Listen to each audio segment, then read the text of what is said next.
Parce que la science moderne, elle est née du christianisme. Et je vais t'expliquer pourquoi. Il y a eu de la science chez les Grecs, chez les Égyptiens, en Mésopotamie, en Chine, dans le monde arabe, avant la période barbare.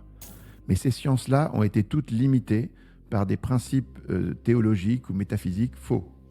Par exemple, les Grecs croyaient que tout ce qui était après la Lune, le monde sublunaire était mouvant, mais après la Lune, c'était divin.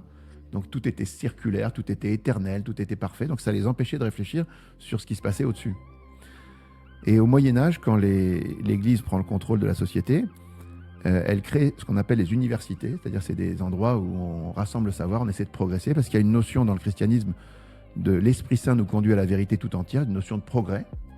Le progrès, l'idéal n'est pas dans le passé, il est dans le futur. Et donc on va progresser dans la connaissance. Dieu est logos, c'est-à-dire Dieu est rationalité, c'est même un des noms de Dieu. Au commencement était le logos était avec Dieu, il était Dieu. Dieu dit dans la Genèse. Et, ouais, puis même, non mais dans Saint Jean, le logos s'est fait chair, il éclaire tout homme, par lui tout a été fait, rien n'a été fait sans lui. Donc on est en train de dire que le logos, c'est-à-dire la rationalité, c'est un des noms de Dieu, et donc il a créé un monde rationnel de manière libre.